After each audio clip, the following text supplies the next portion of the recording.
1975-77 കാലത്തെ ആഭ്യന്തര അടിയന്തരാവസ്ഥയുടെ 50-ാം വാർഷികം നമ്മുടെ നാട്ടിലെ CPM-കാരും BJP-കാരും പഴയ സോഷ്യലിസ്റ്റുകളും പഴയ പരിവർത്തനവാദികളും എല്ലാവരും ചേർന്നല്ല, ഓരോരുത്തരും വെവ്വേറെ ഇവിടെ ആഘോഷിച്ചുകൊണ്ടിരിക്കുകയാണ്, അഥവാ ആചരിച്ചുകൊണ്ടിരിക്കുകയാണ്.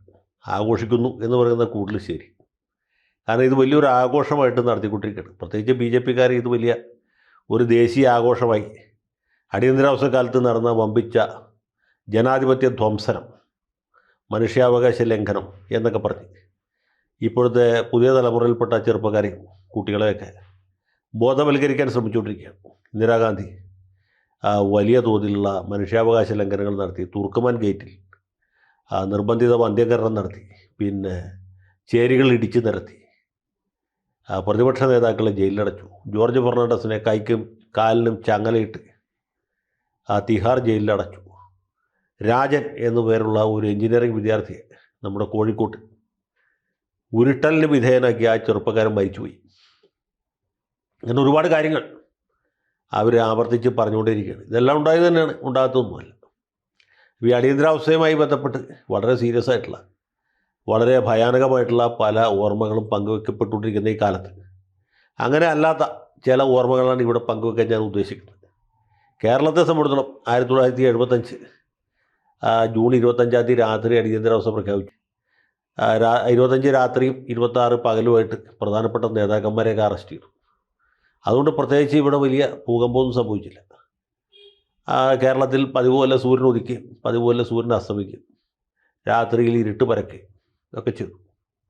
അടിയന്തരാവസ്ഥ പ്രഖ്യാപനം സാധാരണക്കാരെ സംബന്ധിച്ചിടത്തോളം വലിയ വിഷയമായിട്ട് തോന്നിയില്ല. എന്ന് മാത്രമല്ല, പലരും ഇത് സന്തോഷിക്കുകയാണ് ചെയ്തത്. കാരണം അന്ന് വരെ ഉണ്ടായിരുന്ന വലിയ ഭയത്തിൻ്റെ, ഭീതിയുടെ, അക്രമ രാഷ്ട്രീയത്തിൻ്റെ ഒരു അന്തരീക്ഷം പെട്ടെന്ന് ഇല്ലാതെ 1969 നവംബർ 1-ാം തീയതി അച്യുതമേനോൻ ചുമതലയേറ്റത് മുതൽക്ക് 1975 ജൂൺ 25-ാം തീയതി അടിയന്തരാവസ്ഥ പ്രഖ്യാപിക്കുന്ന വരെ കേരളത്തിൽ ഉണ്ടായിട്ടുള്ള അത്രയും അക്രമങ്ങൾ, രാഷ്ട്രീയമായ ഏറ്റുമുട്ടലുകൾ, കൊലപാതകങ്ങൾ, ആസിഡ് ബൾബ് ആക്രമണം ഇതതിനു മുമ്പോ അതിന് ശേഷവും ഒരിക്കലും ഉണ്ടായിട്ടില്ല. അത്രയും സംഘർഷപൂരിതമായ, സംഘടന നിർഭരമായ ഒരു കാലമായിരുന്നു. ഓടിക്കൊണ്ടിരിക്കുന്ന KSRTC ബസ് തടഞ്ഞു നിർത്തി പെട്രോൾ ഒഴിച്ച് കത്തിക്കുന്ന പോലെയുള്ള പൈശാചികമായ സംഭവങ്ങളൊക്കെ ഉണ്ടായി. പിന്നെ നക്സലുകളുടെ ആക്രമണം ഉണ്ടായിരുന്നു. രാവിലെ എഴുന്നേറ്റ് കഴിയുമ്പോൾ തല കഴുത്തിൻ്റെ മുകളിലുണ്ടോ എന്ന് നമ്മൾ തപ്പി നോക്കണം. ചിലപ്പോൾ ഉണ്ടാവും, ചിലപ്പോൾ അടുത്ത ഏതെങ്കിലും മതിലിൻ്റെ പുറത്തായിരിക്കും. അങ്ങനെയുള്ളൊരു ഭീകരവാഴ്ചയുടെ കാലം ഉണ്ടായിരുന്നു. അതൊക്കെ കഴിഞ്ഞിട്ടാണ് ഈ അടിയന്തരാവസ്ഥ പെട്ടെന്ന് വരുമ്പോൾ പെട്ടെന്നൊരു ശാന്തി സമാധാനം ഉണ്ടായി. മാത്രമല്ല KSRTC ബസ്സുകൾ കൃത്യസമയത്ത് ഓടുന്നു, സ്റ്റോപ്പിൽ നിർത്തി ആളെ കയറ്റുന്നു. ഇതൊക്കെ വലിയ അത്ഭുതമല്ലേ? അന്നത്തെ കാലത്ത് വലിയ അത്ഭുതമാണ്. സർക്കാർ ഉദ്യോഗസ്ഥന്മാർ കാലത്ത് 10 മണിക്ക് ഓഫീസിൽ വരുന്നു എന്ന് മാത്രമല്ല, 5 മണി വരെ ഓഫീസിലിരുന്ന് ജോലി ചെയ്യുന്നു. 5 മണിക്ക് ശേഷം മാത്രം കയ്യിൽ വാച്ച് നോക്കി സമയം 5 മണിയായി എന്ന് ഉറപ്പാക്കിയതിന് ശേഷം മാത്രം വീട്ടിൽ പോകും. അപ്പോൾ ഇങ്ങനെയൊക്കെയുള്ള കാര്യങ്ങൾ ജനങ്ങൾ വളരെ പോസിറ്റീവായിട്ടാണ് എടുത്തത്. ജനങ്ങൾ നോക്കിയപ്പോൾ അടിയന്തരാവസ്ഥ വെച്ചാൽ വളരെ നല്ലൊരു കാര്യമാണ്. ഈ അടിയന്തരാവസ്ഥ പണ്ടേ പ്രഖ്യാപിക്കേണ്ടതായിരുന്നു എന്ന് ഒരുപാട് പേര് അന്ന് അഭിപ്രായപ്പെട്ടിരുന്നു. മനുഷ്യാവകാശ ലംഘനത്തെ സംബന്ധിച്ച കാര്യങ്ങളൊന്നും ജനങ്ങൾ അറിഞ്ഞിരുന്നില്ല, ഒന്നാമത്. മാത്രമല്ല, പത്രങ്ങൾക്ക് സെൻസർഷിപ്പ് ഉള്ളതുകൊണ്ട് ആളുകളെ പേടിപ്പിക്കുന്ന രീതിയിലുള്ള വാർത്തകളൊന്നും പത്രത്തിൽ വന്നിരുന്നില്ല. കൊമ്പൻ ചെല്ലിയെ പിടിക്കുന്നത് എങ്ങനെ, അല്ലെങ്കിൽ ഏത്തവാഴ കൃഷിയിലെ ബെഞ്ചി ടോപ്പ് ഡിസീസ്, അതായത് കൂമ്പടപ്പിലുള്ള പരിഹാരം എങ്ങനെ എന്നുള്ള വിഷയങ്ങളൊക്കെയാണ് പേപ്പറിൽ കൂടുതലായിട്ട് വന്നത്. അല്ലെങ്കിൽ ആഫ്രിക്കൻ പായൽ എങ്ങനെ നിർമ്മാർജ്ജനം ചെയ്യാം. ഇങ്ങനെ വളരെ വളരെ ഹൃദയാഹ്ലാദകരമായിട്ടുള്ള വാർത്തകളും പങ്ക്തികളും മാത്രമാണ് അക്കാലത്ത് ഉണ്ടായിരുന്നത്. പിന്നെ ഈ താറാവ് വസന്ത പടരുന്നു എന്നുള്ള വാർത്ത വന്നപ്പോൾ സെൻസർ അത് വെട്ടിക്കളഞ്ഞു. കാരണം ഈ വസന്ത രോഗം മൂലമുള്ള താറാവുകൾ ചാവുന്നു എന്ന് കേൾക്കുമ്പോൾ ആളുകൾ ഭയചകിതരാകാൻ സാധ്യതയുണ്ട് എന്നാണ് തോന്നിയത്. എൻ്റെ ഓർമ്മയിൽ ഈ 1976 നമ്മുടെ മാതൃഭൂമി, മലയാള മനോരമ പത്രങ്ങളെ കോരിത്തെരിപ്പിച്ച ഒരു സംഭവം എന്ന് പറയുന്നത്, ഞങ്ങളുടെ നാടായ അങ്കമാലിയിൽ നിന്ന് ലിസി എന്നും പേരുള്ള 2 സ്ത്രീകളെ കാണാതായി എന്നുള്ളതാണ്. അതിൽ ഇവരെവിടെ പോയി എന്ന് ചോദിച്ച് പിറ്റേ ദിവസം മനോരമയും മാതൃഭൂമിയും തുടങ്ങി. ലില്ലിയും ലിസിയും എവിടെ? ഒരു മാസത്തോളം ഇത് വെച്ച് അവർ ആഘോഷിച്ചു. അവസാനം ഒറീസയിലുള്ള ഏതോ സ്ഥലത്ത് നിന്ന് ഇവരെ കണ്ടെത്തി. അവരെന്തിനു വേണ്ടി ഒറീസയ്ക്ക് പോയി എന്നുള്ള അന്നും അറിയില്ല, ഇന്നും അറിയില്ല. അങ്ങനെ ഇതുപോലുള്ള ഒരു ഒറ്റ വാർത്ത വെച്ചിട്ട് ഒരു മാസമൊക്കെ പത്രം ഓടിക്കണമെങ്കിൽ അതിൻ്റെ പുറകിലുള്ള അധ്വാനം എത്ര നിങ്ങൾ ആലോചിച്ചു. അതുപോലെ അക്കാലത്തുണ്ടായൊരു വലിയ കണ്ടുപിടുത്തം എന്ന് പറഞ്ഞത് ഈ ഉറുമ്പ് തീനി എന്ന് പറഞ്ഞ ഒരു ജീവിയെ കണ്ടെത്തിയത്. അതിന് മുമ്പ് അങ്ങനെ ഒരു ജീവിയെ പറ്റി ആർക്കും അറിയില്ല. ഈനാമ്പേച്ചി എന്ന പേരിൽ അറിയപ്പെട്ടിരുന്ന ഉറുമ്പ് തീനി എന്ന ശാസ്ത്രനാമമുള്ള ഒരു ജീവിയെ കണ്ടെത്തി. അന്ന് മുതൽ എത്രയോ ദിവസം മനോരമക്കാർ ഈ ഉറുമ്പ് തീനിയെക്കുറിച്ച് അല്ലെങ്കിൽ ഈനാമ്പേച്ചിയെക്കുറിച്ച് സ്തോഭജനകമായ എന്തൊക്കെ വാർത്തകൾ അടിച്ചു വിട്ടുന്നല്ലോ. ഭയങ്കര രസമായിരുന്നു. ഇപ്പോഴത്തെ ആളുകൾക്കൊന്നും പറഞ്ഞാൽ മനസ്സിലാവില്ല. ഒരു ഉറുമ്പ് തീനി വെച്ച് അല്ലെങ്കിൽ ഒരു ഈനാമ്പേച്ചി വെച്ച് എത്ര നാൾ നമ്മുടെ പത്രക്കാർ ഇത് ഓടിച്ചുകൊണ്ടാണ്. പിന്നെ പേപ്പർ എടുത്തതിൽ കംപ്ലീറ്റ് ഇന്ദിരാഗാന്ധിയുടെ സ്തുതികളാണ്. നമ്മുടെ സാംസ്കാരിക നായകർ കവികളൊക്കെ ഇന്ദിരാഗാന്ധിയെ സ്തുതിച്ചുകൊണ്ട് നാടകം, കവിത, കൈകൊട്ടിക്കളിപ്പാട്ട്, കഥകളി, ചവിട്ട് നാടകം ഒക്കെ അവതരിപ്പിച്ചു. എനിക്കിപ്പോഴും ഓർമ്മയുണ്ട്, ഞങ്ങൾ സ്കൂളിൽ നിന്ന് പണ്ട് മലമ്പുഴ ഉദ്യാനം കാണാൻ പോയ വഴിക്ക് പാലക്കാട് പ്രിയദർശിനി തിയേറ്ററിൽ കയറി അമ്മ എന്ന് പറഞ്ഞ സിനിമ കണ്ടു. ആ സിനിമയിൽ KR വിജയോ മറ്റുമാണ് അമ്മയുടെ റോളിൽ അഭിനയിച്ചിരിക്കുന്നത്. അച്ഛനായിട്ട് അഭിനയിച്ചിരിക്കുന്നത് നമ്മുടെ മധുവാണ്. ഈ സിനിമയിൽ ഒരു ചെറിയ ഒരു സ്കിറ്റ് പോലത്തെ ഒരു സാധനമുണ്ട്, അടിയന്തരാവസ്ഥയെ സ്തുതിച്ചുകൊണ്ട്. ഈ അടിയന്തരാവസ്ഥ പ്രഖ്യാപിച്ച് കേരളത്തെ, രാജ്യത്തെ രക്ഷിച്ച നമ്മുടെ പ്രിയദർശിനിയായ ഇന്ദിരാഗാന്ധിയെ സ്തുതിക്കുന്ന ഒരു 5 മിനിറ്റുള്ളൊരു ഭാഗം. അതിന് സർക്കാരിൽ നിന്ന് വല്ല ധനസഹായം കിട്ടിയെന്ന് എനിക്കറിയില്ല. പിന്നെ വിപ്ലവ കവിയായിരുന്ന P. ഭാസ്കരൻ, പണ്ട് വയലാർ ഗർജിക്കുന്നു എന്ന കവിത എഴുതിയ ആളാണ്. ഉയരും ഞാൻ നാടാകെ പടരും എന്നെഴുതിയ ആ ഭാസ്കരൻ മാഷ് അടിയന്തരാവസ്ഥ കാലത്ത് 10 കാശ് മാറ്റിവെക്കടി മുത്തുപാത്തുമ്മ പട്ടുചേല പവന്മാല എന്തിനു ചുമ്മ എന്ന് പറഞ്ഞ് പാട്ടെഴുതി ഈ സമ്പാദ്യശീലം വർദ്ധിപ്പിക്കാൻ പറ്റി. അങ്ങനെയുള്ള പല പല തമാശകളും ഉണ്ടായി. ആ സമയത്ത് അടിയന്തരാവസ്ഥ വിമർശിച്ച ആളുകളുണ്ട് കേട്ടോ, ഇല്ലെന്നല്ല. കൃഷ്ണൻകുട്ടി എന്ന് പറഞ്ഞൊരു കവിയുണ്ട്, M. കൃഷ്ണൻകുട്ടി, അരൂരോ ചേർത്തല ഭാഗത്തുള്ളൊരു മനുഷ്യരായിരുന്നു, സ്കൂൾ അധ്യാപകനായിരുന്നു. അത് ഇന്ദിരാഗാന്ധിയെ നിശിതമായി വിമർശിച്ചുകൊണ്ട് കവിത എഴുതിയതിന് പോലീസ് പിടിച്ചു. പുള്ളി അകത്ത് പോയി. കുറച്ച് ആൾ ഗോതമ്പുണ്ട കഴിച്ച് ആ ശരീരം പുഷ്ടിപ്പെടുത്തേണ്ടതായിട്ട് വന്നു. അതുപോലെ കവിത എഴുതിയിട്ട് പോലീസ് പിടിക്കാതെ പോയ ആൾക്കാരാണ് വൈലോപ്പള്ളി ശ്രീധരമേനോൻ, നമ്മുടെ സച്ചിദാനന്ദൻ, അയ്യപ്പ പണിക്കർ. ഇവരൊക്കെ അയ്യപ്പ പണിക്കറിൻ്റെ പുസ്തകമായ കടുക്ക എന്ന കവിത ആ സമയത്ത് ഇറങ്ങിയതാണ്. കടുക്കത്തോടിടിച്ചിട്ട് കലക്കി കഷായമാക്കി കഴുത്തിൽ കൂടി ഇറക്കുമ്പോൾ അമ്മച്ചി കടിച്ചല്ലേ പിടിച്ചല്ലേ കടുപ്പം കാട്ടല്ലേ കടുക്ക ഞാൻ കുടിച്ചോളാം എന്ന കടുക്കയിലെ വരികൾ. അപ്പോൾ ഇങ്ങനെയൊക്കെയുള്ള ചില ചെറുത്തുനിൽപ്പുകൾ ഇന്ദിരാഗാന്ധിക്ക് മനസ്സിലാകാത്ത രീതിയിൽ ഈ സെൻസർമാർക്ക് കവിത വായിച്ചാൽ മനസ്സിലാവും. അങ്ങനെ രക്ഷപ്പെട്ടവരാണ് ഇവരൊക്കെ. സച്ചിദാനന്ദൻ്റെ നാവുമരം എന്ന കവിത ആ സമയത്ത് വന്നത്. വൈലോപ്പള്ളി മിണ്ടുക മഹാമുനെ എന്ന കവിത ആ സമയത്തുള്ള. ഇതൊക്കെ ഒഴിച്ചാൽ ഈ സംഗതികളൊക്കെ മിക്കവാറും ആരും തന്നെ അറിഞ്ഞിരുന്നില്ല. പിന്നെ പല നേതാക്കന്മാരും ഒക്കെ ജയിലിൽ പോയി. പക്ഷേ ഈ ചെറുകിട നേതാക്കന്മാരൊക്കെ പുറത്തുണ്ടായിരുന്നു. പാർട്ടിയുടെ ഏരിയ സെക്രട്ടറി അല്ലെങ്കിൽ ബ്രാഞ്ച് സെക്രട്ടറി, അങ്ങനെയൊക്കെയുള്ള സഖാക്കന്മാരൊക്കെ നമ്മുടെ നാട്ടിൽ അന്നും ദേശാഭിമാനി പേപ്പറൊക്കെ മടക്കി കഷത്തിൽ വെച്ചുകൊണ്ട് നടന്നിരുന്നു. അതൊഴിച്ചാൽ ഇവിടെ അങ്ങനെ ജനങ്ങളെ അധികം ബാധിച്ചൊരു വിഷയമല്ല അടിയന്തരാവസ്ഥ. അപ്പോൾ ഞാൻ പറയാൻ വന്നത് അതിനേക്കാൾ വലിയൊരു സംഗതി. അടിയന്തരാവസ്ഥ എങ്ങനെയാണ് ജനജീവിതം ദുസ്സഹമാക്കിയതെന്ന് വെച്ചാൽ, പണ്ട് നമ്മുടെ നാട്ടിൽ ടെലിവിഷൻ ഇല്ലല്ലോ, സോഷ്യൽ മീഡിയ ഇല്ല, ഇൻ്റർനെറ്റ് ഇല്ല, ഫേസ്ബുക്കില്ല, അതുപോലെ യൂട്യൂബില്ല. പിന്നെ മനുഷ്യർ ആകെ ബോറടി മാറ്റാനായിട്ട് ഉപയോഗിച്ചിരുന്ന ഒരു സാധനം എന്ന് പറഞ്ഞാൽ റേഡിയോ ആണ്. All India radio.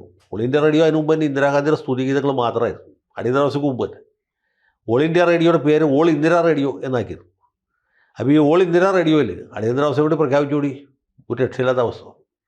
അപ്പോൾ 6:30 മണിക്ക് ചലച്ചിത്രഗാനമുണ്ട്, ഉച്ചയ്ക്ക് 1 മണിക്ക് ചലച്ചിത്രഗാനമുണ്ട്. നമ്മൾ ആകെ കേൾക്കുന്ന പരിപാടി ചലച്ചിത്രഗാനമാണ്. ചലച്ചിത്രഗാനം വയ്ക്കാൻ നിവൃത്തിയില്ലാത്ത അവസ്ഥ. കാരണം 2 ഗാനങ്ങൾക്കിടയ്ക്ക് ഇന്ദിരാഗാന്ധിയുടെ സൂക്തങ്ങൾ കേൾക്കാം. അടിയന്തരാവസ്ഥയെ സ്തുതിക്കുന്ന കുറേ സൂക്തങ്ങളുണ്ട്. ഈ സൂക്തങ്ങൾ പേടിച്ചിട്ട് നമുക്ക് റെഡി വെക്കാൻ പറ്റാത്ത അവസ്ഥ. ഉദാഹരണത്തിന് അടിയന്തരാവസ്ഥ ജനനന്മയ്ക്ക് ഇനി രാജഹംസം എന്ന സിനിമയിൽ യേശുദാസ് പാടിയ ഗാനം, അപ്പോൾ സന്യാസിനി നിൻ പർണാശ്രമത്തിൽ ഞാൻ എന്ന പാട്ട്, ആ പാട്ട് നിർമ്മിച്ച് നമ്മൾ സമാനിക്കുമ്പോഴേക്കും അടുത്ത സൂക്തം നാവടക്കൂ പണിയെടുക്കൂ. അടുത്ത ഗാനം ഭൂമിദേവി പുഷ്പിണിയായി എന്ന ചിത്രത്തിൽ P. സുശീല പാടിയ ആ ഗാനം തീരുമ്പോഴേക്കും 3ാമത്തെ സൂക്തം കഠിനാധ്വാനം ദൂരവീക്ഷണം ദൃഢനിശ്ചയം, അടുത്ത പാട്ട്. അപ്പോൾ ഇങ്ങനെ ഈ 2 പാട്ടുകൾക്കിടയ്ക്കുള്ള സമയത്ത് ആ സ്ഥലത്ത് ഇന്ദിരാഗാന്ധിയുടെ സൂക്തങ്ങൾ ഈ പുട്ടിന് തേങ്ങ പോലെ ഇങ്ങനെ ചേർത്തോട്ടിരുന്നു. അങ്ങനെ ഈ ചലച്ചിത്രഗാനം കേൾക്കൽ പോലും ഒരു വലിയ പീഡാനുഭവമായിട്ട് മാറി. പിന്നെ ഈ സൂക്തങ്ങൾക്കൊക്കെ ആളുകൾ ചില പാരഡികൾ ഉണ്ടാക്കി. അതിൽ പ്രത്യേകിച്ച് ഈ KSYF കാരാണ് ആ രംഗത്ത് വലിയ ഭാവന പ്രകടിപ്പിച്ചത്. KSYF എന്ന് പറഞ്ഞാൽ ഇപ്പോഴത്തെ DYFIയുടെ പൂർവ്വരൂപമാണ്, കേരള സോഷ്യലിസ്റ്റ് യൂത്ത് ഫെഡറേഷൻ. അപ്പോൾ ഇവരുടെ ഒരു സൂക്തം ഇങ്ങനെയാണ്. ഇന്ദിരാഗാന്ധിയുടെ സൂക്തം കഠിനാധ്വാനം ദൂരവീക്ഷണം ദൃഢനിശ്ചയം, DYFIക്കാരനല്ല, KSYFകാരുടെ സൂക്തം കഠിനാധ്വാനം, ദൂരവീക്ഷണം, വായുഭക്ഷണം എന്നാണ്. ഇത് എഴുതി വെക്കണം എങ്ങനെ വെച്ചാൽ, ഈ മച്ചിങ്ങ ഉണ്ടല്ലോ, തേങ്ങയുടെ മച്ചിങ്ങ കൊണ്ട് ഭിത്തിയിൽ എഴുതി വെക്കും. ആ സമയത്ത് ഏതെങ്കിലും പോലീസുകാരനോ ഏതെങ്കിലും കോൺഗ്രസ്സുകാരനെ കണ്ടുപിടിച്ചാൽ പിന്നെ ഇടിയുടെ പൂരമായിരിക്കും. അങ്ങനെ കോൺഗ്രസ്സുകാർ കാണാതെ, പോലീസുകാർ കാണാതെ ചില KSYFകാർ ഇങ്ങനെ ഭിത്തിയിലൊക്കെ ഈ മച്ചിങ്ങ അഥവാ വെള്ളക്ക ഉപയോഗിച്ച് എഴുതി വെച്ചു. കഠിനാധ്വാനം, ദൂരവീക്ഷണം, വായുഭക്ഷണം. പോലീസുകാർ കാണുമ്പോൾ അത് അവർ വെള്ളം ഒഴിച്ച് കഴുകും. അപ്പോൾ ഇവർ പിന്നെ എഴുതും. അങ്ങനെയായിരുന്നു അതിൻ്റെ ഒരു പരിപാടി. അതുപോലെ ഇന്ദിരാഗാന്ധിയുടെ 20 പരിപാടി ഒരു പ്രധാനപ്പെട്ട ചടങ്ങായിരുന്നു. 20 സാമ്പത്തിക പരിപാടി, അടിയന്തരാവസ്ഥ പ്രഖ്യാപിച്ചതിൻ്റെ ഒരു സമാശ്വാസ സമ്മാനമായിട്ട്. അതൊന്നും നടപ്പായില്ലാതെ വേറെ.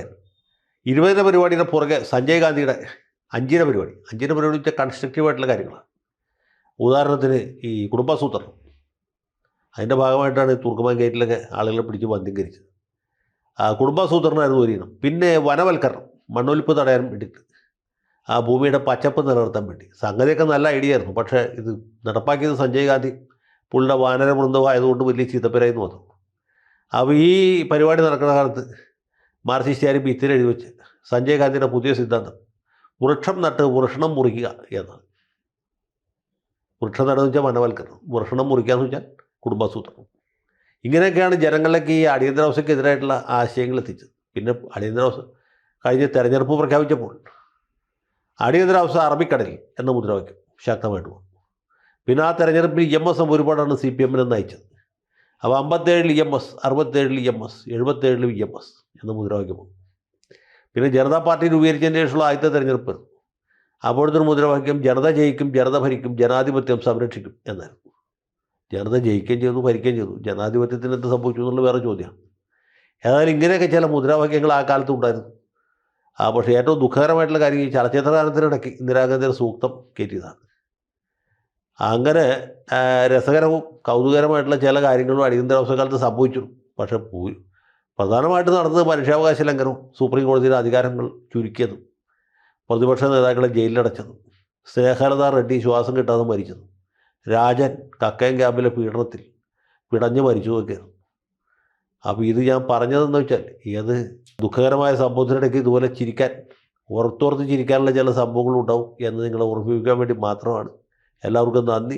ഏതായാലും ഈ അടിയന്തരാവസ്ഥ കഴിഞ്ഞപ്പോൾ നമ്മൾ നേരത്തെ പറഞ്ഞ സാംസ്കാരിക നായകന്മാരെല്ലാവരും അടിയന്തരാവസ്ഥയെ ശക്തമായിട്ട് എതിർക്കുകയും ഇന്ദിരാഗാന്ധി ഭാരതയക്ഷി എന്ന് വിളിക്കുകയും ചെയ്തു എന്നുള്ളതാണ്. ആ കൂട്ടത്തിൽ ഉമ്മൻചാണ്ടി ഉണ്ടായിരുന്നു, നമ്മുടെ ആന്റണി ഉണ്ടായിരുന്നു, ആര്യയുടെ മുഹമ്മദ് ഉണ്ടായിരുന്നു, മറ്റ് പല ആൾക്കാരും ഉണ്ടായിരുന്നു. അപ്പോൾ ഇതാണ് ഈ സന്ദർഭത്തിൽ ഓർമ്മിക്കാനുള്ളത്. എല്ലാവർക്കും നന്ദി. നല്ല നമസ്കാരം.